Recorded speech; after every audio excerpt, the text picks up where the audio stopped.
పంపించాలనుకుంటున్నాను. నేను రేపో ఎల్లుండో మొత్తం ఆ డేటా అంతా కలెక్ట్ చేసి పసిపిల్ల 6 నెలల పసిబిడ్డ మొదలుకొని 60 ఏళ్ల వృద్ధురాలి వరకు కూడా ఎన్ని జరిగినాయో ఈ ప్రభుత్వం ఏర్పడిన తర్వాత వాళ్ళందరి లిస్టు కూడా తీసుకుంటే ఇంతవరకు బహుశా ఏ రాష్ట్రంలో కూడా, భారతదేశంలో కాదు ప్రపంచంలో కూడా బహుశా ఏ దేశంలో కూడా ఇన్ని అత్యాచారాలు వచ్చిన 2 సంవత్సరాల్లోనే కొన్ని వేలు దాటిపోయినాయి. జరిగి ఎక్కడికక్కడ ఒక్క కేసు కూడా ఇంతవరకు వాళ్ళు వాళ్ళని అరెస్ట్ చేయటం గాని లేకపోతే వాళ్ళ మీద కేసు బుక్ చేయటం గాని స్వయంగా ఎమ్మెల్యేలు చేస్తున్నారంటే ఇంతకంటే నీచం ఏమన్నా ఉందా? ఇక్కడ ఆశ్చర్యం ఏంటంటే ఈ సనాతనులు, ఎందుకంటే ఈ మధ్య సనాతనవాదం కొత్త డ్రామా ఒకటి మొదలైంది కదా ఆంధ్రప్రదేశ్ లో. కొత్త డ్రామా మొదలైపోయింది. ఏంటి మతం, అదేవిధంగా మా ఇలవేల్పు వెంకటేశ్వర స్వామిని మేము రోజు పూజ చేస్తాము. మరి ఇన్నేళ్లలో 40 ఏళ్ల ఇండస్ట్రీ ఎప్పుడు కూడా ఒక్కసారి కూడా ఆ మాట చెప్పినట్టు మనం వినలేదు కదా. గతంలో ఏనాడు చెప్పలా, ఈ మధ్య చాలా ఎక్కువైపోయింది దానికి. ఎందుకంటే అది కూడా వెంకటేశ్వర స్వామిని కూడా రాజకీయాల్లోకి లాక్కొచ్చేసాడు గనక, లాక్కొచ్చి దేవుణ్ణి కూడా నేను వాడుకుంటున్నా చూడండి అని చెప్తా ఉన్నాడు. కనుక ఈ సనాతనులు వీళ్ళందరూ కూడా మతం గురించి ఇంత గొప్పగా మాట్లాడుతున్న వీళ్ళు పూర్వరంగం చూస్తే దేవుడే లేడని చెప్పిన ఆయనేమో సిబిఎన్ చంద్రబాబు నాయుడు. అదేవిధంగా మా నాన్న దీపంతో సిగరెట్ వెలిగించుకుంటాడని చెప్పినటువంటి మరొక ఆయన డిప్యూటీ సీఎం. వీళ్ళిద్దరూ కలిసి ఈ రోజు బ్రహ్మాండమైన వేషాలు వేసుకొని తిరుగుతా ఉన్నారు ఆంధ్రప్రదేశ్ లో. పోనీ ఈ సనాతన ధర్మం ఏం చెప్పింది మహిళల గురించి అనేది వీళ్ళకు ఒక్కసారైనా ఆలోచించారంటే అదేమీ లేదు. ఎత్ర నార్యస్తు పూజ్యంతే రమంతే తత్రావై దేవాహ, ఇది చాలా మనుస్మృతి అనుకుంటా అని చెప్పింది. అందువల్ల ఏ దేశంలోనైనా సరే మహిళల్ని గౌరవించాలి, పూజించాలి. అలా మహిళల్ని గౌరవించినటువంటి సమాజమే చాలా ముందుకెళ్తుందని చెప్పి గాంధీ గారు కూడా చెప్పారు ఇదే మాట. ఏంటంటే no civilization can survive itself in believes in women's independent. ఎక్కడ కూడా ఏ దేశమైనా సరే నాగరికతలో ముందుకు పోవాలి అంటే స్త్రీలను గౌరవించాలి, ఆ స్త్రీలకు సమానమైనటువంటి అధికారాన్ని ఇవ్వాలి. అట్లా స్త్రీలను గౌరవించకుండా అణిచివేతకు లేకపోతే వాళ్ళు ఒక భోగ వస్తువులుగా వాడుకునేటువంటి ఏ సమాజం కూడా ఇంతవరకు ముందుకు పోలేదు. గతంలో మనకి భారతం రామాయణం చదువుకున్నాం కదా, సీతను చెరబడితే మొత్తం లంకతో సహా సర్వనాశనం అయిపోయాడు రావణాసురుడు. అదేవిధంగా ద్రౌపదిని నిండు సభలో అవమానం చేస్తే వంశనాశనం అయిపోయాడు దుర్యోధనుడు. ఇలా చరిత్ర అంతా మనకి చెప్తూ ఉన్నా కూడా సత్యాలు మరి ఇప్పటి వరకు కూడా కళ్లు తెరవనటువంటి పురుషాధిక్య సమాజానికి ప్రతీకలుగా నిలబడ్డ ఈ చంద్రబాబు నాయుడు, ఆయన కొడుకు, అదేవిధంగా పవన్ కళ్యాణ్, ఈ ముగ్గురు కలిసి మహిళల మీద ఇంత దారుణంగా జరుగుతుంటే ఒక్క సుగాలి ప్రీతి విషయానికేమో పెద్ద అల్లరి గొడవ చేసినటువంటి పవన్ గారు మరి మా గవర్నమెంట్ వస్తే 5 నిమిషాల్లోనే నేను పరిష్కారం చేస్తా అంటే చివరికి వాళ్ళ అమ్మ వచ్చి రోడ్డు మీద పాపం ధర్నా చేసినా కూడా ఆవిడని పట్టించుకోకుండా అయిపోయింది మీ పరిష్కారం అయిపోయింది, మీ కేసు అసలు తీసుకోవడానికి వీల్లేదు. ఇంత దుర్మార్గంగా వ్యవహరిస్తున్నటువంటి వీళ్లు పరిపాలకులు అని చెప్పి ఆశ్చర్యం వేస్తా ఉంది. ఇక ఈ మహానుభావుడు ఉన్నాడు కదా, గంటకు ఒక మాట పూటకో వేషం వేసేటువంటి చంద్రబాబు నాయుడు ఉన్నాడు కదా, ఆయన అంటాడు మహిళల మీద ఎవరైనా సరే మహిళలకు అన్యాయం జరిగితే వాళ్ళ పని ఆఖరంట, అంతటితో ఉండరంట. కానీ ఈయన సాగిస్తూ వచ్చిందే మహిళల మీద కదా. నన్ను మొదలుకొని మొదటి నుంచి కూడా ఈయన జరిపినటువంటి అన్యాయాలు, వేసినటువంటి నిందలు అతి దారుణంగా ప్రభుత్వాన్ని లాక్కోవటానికి, ఎన్టీఆర్ని దింపటానికి, ఆయన మరణానికి కారకుడైనటువంటి వ్యక్తి ఫస్ట్ లక్ష్మీపార్వతినే కదా టార్గెట్ గా చేసుకుని ఇష్టం వచ్చిన నిందలు మొన్నటి దాకా కూడా వేస్తానే ఉన్నారు కదా, ఇప్పుడు కూడా వేస్తున్నారేమో తెలియదు. మరి ఒక మహిళ వచ్చి ఆయన ప్రాణాలు కాపాడి అధికారాన్ని తీసుకొచ్చి ఆ రోజు మీరంతా ఎక్కడున్నారు? ఈ మహిళే కదా ఎన్టీఆర్ గారితో రాష్ట్రం అంతా తిరిగి మొత్తం కూడా 258 సీట్లు సాధించినప్పుడు ఆ విజయంలో ఆమెకు పాత్ర లేదా? రాగానే 8 నెలలు తిరగకుండానే ఆ మహిళ మీద ఇంత ఘోరమైన నిందలేసి మరి గవర్నమెంట్ ని పడగొట్టినటువంటి నీకు మహిళల మీద గౌరవం ఉందా చంద్రబాబు నాయుడు?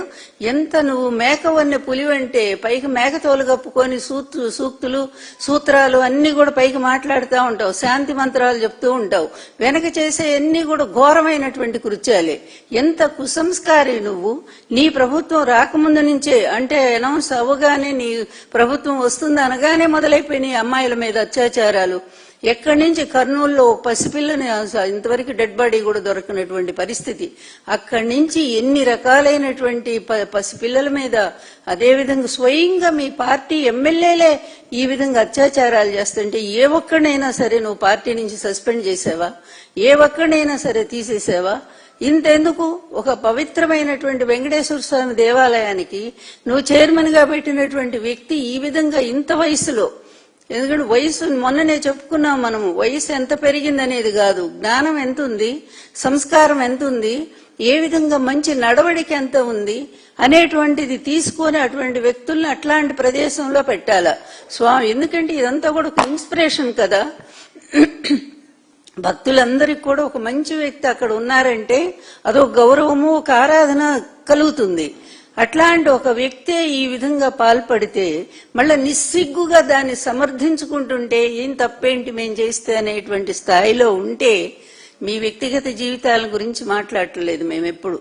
మీ వ్యక్తిగతంగా 5గురిని చేసుకోండి, 10 మందిని చేసుకోండి, కానీ నువ్వు ఆ స్థానంలో ఉన్నప్పుడు ఒక మహిళ ఉత్తరం రాసి నీ దుర్మార్గాల్ని, నువ్వు చేసిన పాప పనుల్ని, వీటన్నిటిని కూడా ముఖ్యమంత్రి స్వయంగా రాసి ఇలాంటి వ్యక్తిని తీసుకురావద్దు ఈ పదవిలోకి అని చెప్పినప్పుడు అది కూడా పాటించలేదంటే నీ సంస్కారం, నీ సనాతన ధర్మం, నీ వెంకటేశ్వర స్వామి భక్తి చంద్రబాబు నాయుడు ఎక్కడ కలిపేశావు? ఏ కృష్ణానదిలో కలిపేశావు?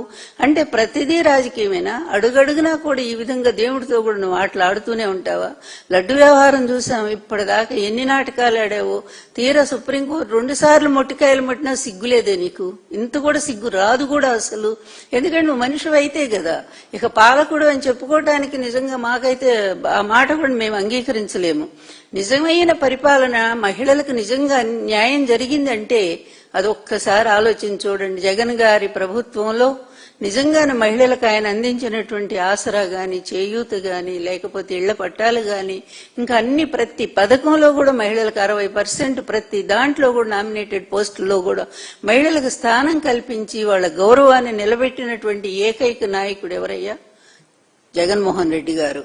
మరి నువ్వు వచ్చిన తర్వాత అంతెందుకు, పక్కనున్నటువంటి తెలంగాణ రాష్ట్రంలో ఒక అమ్మాయిని 3 దుర్మార్గులు వాళ్ళు వెళ్లి అమ్మాయిని అత్యాచారం చేసి చంపేస్తే దిశ అనేటువంటి పేరు తీసుకొస్తే చట్టాన్ని, అది వెంటనే ఆంధ్ర రాష్ట్రంలో అమలు చేసింది ఎవరు? జగన్మోహన్ రెడ్డి గారు. దిశ యాప్ని తీసుకొస్తే ఆ రోజు 1.5 మంది, 1,50,00,000 మంది ఆ దిశ యాప్ని వాళ్ళ ఫోన్లో ఫీడ్ చేసుకొని పెట్టుకున్నారు అమ్మాయిలు. అంతేకాదు, ఫోన్ 3 సార్లు ఊపితే చాలు. ఎన్ని పోలీస్ స్టేషన్లు పెట్టారు, దిశ పోలీస్ స్టేషన్లు. మరి ఆ పోలీస్ స్టేషన్కి ఒక్కసారి ఫోన్ నుంచి చాలు, ఒక రింగ్ వస్తే చాలు, అలా కదిలిస్తే చాలు, వెంటనే పోలీసు స్టేషన్లో మెసేజ్ వచ్చేస్తుంది. రాగానే ఆ దగ్గరలో ఉండే పోలీసులు వెంటనే పోతారు. అలా అనేక సార్లు అమ్మాయిలను రక్షించారు కదా.